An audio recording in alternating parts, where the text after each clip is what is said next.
สวัสดีพี่น้องFCมื่อนี้ผมมาให้เบิ่งเจ้าหมูหมูน้อยกับงัวน้อยนี่งัวน้อยนี่คือมาทั้งพุ่นลักคอกอยู่หันหมูฟังพุ่น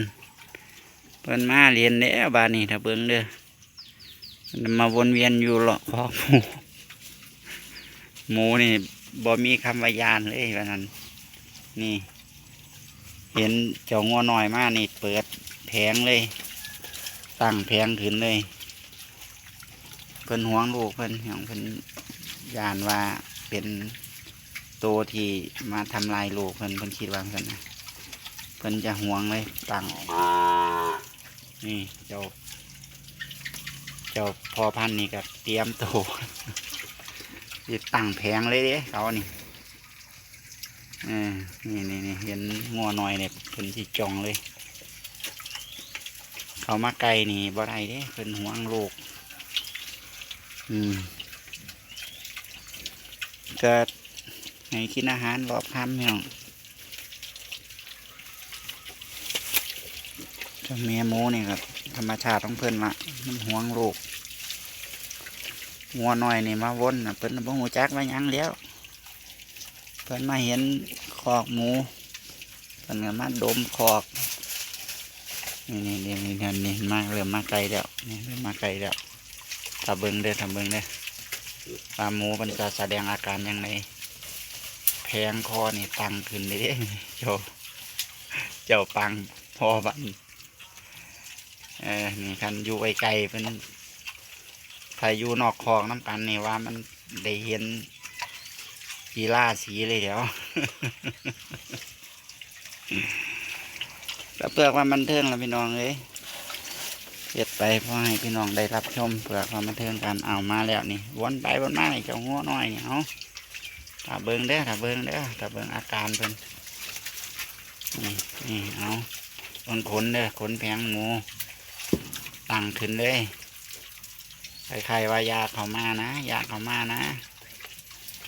ห้ามเข้ามาเด้นี่งัวน้อยตัวนี้น้ำหนักยังบ่ทอหมูตัวนี้นะว่าไงอย่ารอเล่นะบนโคนแผงเด้อแผงด้านหลังหมูเด้อใครว่าเธอเป็นใครเธอชื่ออะไรเธอมาทำไมนี่มันเขตคุ้มครองฉันมันเขตของฉันอะไรประมาณนี้เนาะเดาเด้อพี่น้องเลยเจ้างัวน้อยนี่ก็ภาษาดอกเจ้ายังเป็นยังแลนรถหน้ารถหลังนี่แหละคนไปแล้วเดี๋ยวมาอีกถ้าไม่เจอแม่ลูกอ่อนนี่จะห่วยอยากหัวตัวภาษานี่เจ้านี่รู้ไว้บ่ได้เลยนี่บางนึงหันเจ้าหมูน้อยโอ้ยเจ้างัวน้อยไปพุ่นบางก่อนที่ผมจะถ่ายทำคลิปนะผมก็กำลังให้อาหารอยู่งัวน้อยมันอ้อมไม่พุ่นเจ้านี่ก็อยู่นี้เจ้าดำนี่เห็นงัวน้อยมาอยู่บนนี้ล้อกระโดดทางคอบักแห้งเลยดังโครมเลยว้าวมันเป็นอย่างนั้นก็เลยว่าโอ้ยงัวตัวนี้บ่ได้แทบเป็นห่วงลูกเจ้าดำนี่บ่ได้เด้นี่เจ้าปังนี่ก็เฝ้าระวังกันมันจะงงไว้มันนี่ยังคือเพิ่งเคยเห็นแต่ว่าหมาไม่เป็นอย่างเด้เพราะว่าเพิ่งเคยเห็นทุกมือหมาน่ะแต่มันนี่แปลกเลยเห็นหัวหน่อยก็เลยกำลังสงสัยว่าคุณเป็นใครมาทำไมอะไรประมาณเนี้ยเขาห่วงนะเขาจะห่วงลูกเพิ่นทั้งตัวผู้ตัวเมียเด้เห็นว่าเด้ก็จะยืนหนิงเลยยืนสังเกตการณ์นี่เดียวเอามาบอกข่าวไก่ก็ไปแล้วฉันจะไปแล้วไปแล้วคุณงัวน้องสาวเพราะเป็นยังมันมามันลงหัวจากควบยังดอกมันก็คิดว่าเป็นหมูมันพี่น้องก็มาจบที่ลูกหมูน้อยไปนี่ลูกหมูน้อยตอนนี้ก็ร่างกินอาหารยังดีเลยล่ะนะโอ้อ้วนสมบูรณ์ขึ้นทุกวันพี่น้องนับวันก็จะกินหลายขึ้นละกากมันนี่น่าจะต้องเพิ่มแล้วล่ะ ข้างหน้าจะต้องมักเทละหลายๆตันแล้ว3 ตัน 4 ตันไปแล้วนี่ตันหนึ่งนี่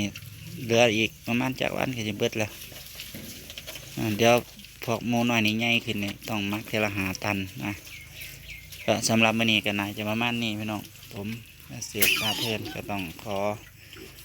ลงคลิปไว้ในเพียงเท่านี้เนาะสำหรับคลิปนี้ก็มาเฮ็ดเพื่อความบันเทิงพี่น้องได้ชมกันไปนะบ่มีเนื้อหาสาระหยังดอกผมเองกับเนาะอัปเดตเจ้าคลิปทุกมือนี่ละคลิปหมูนี่ละโดนจะเฮ็ดคลิปอันอื่นสักเทียก็สลับซับเปลี่ยนนั้นไปพี่น้องนะสำหรับวันนี้ก็จะขอกราบลาพระจากพี่น้องไว้เท่านี้ก็ถ้าดีก็ฝากกดแชร์นะพี่น้องถ้าเห็นว่าดีมีประโยชน์เนาะก็อย่าลืมคอมเมนต์ให้น้ำเด้ออย่าลืมกดไลค์นะสำหรับวันนี้ต้องขอตัวลาลงไว้แต่เพียงเท่านี้บ๊ายบายสวัสดีครับผม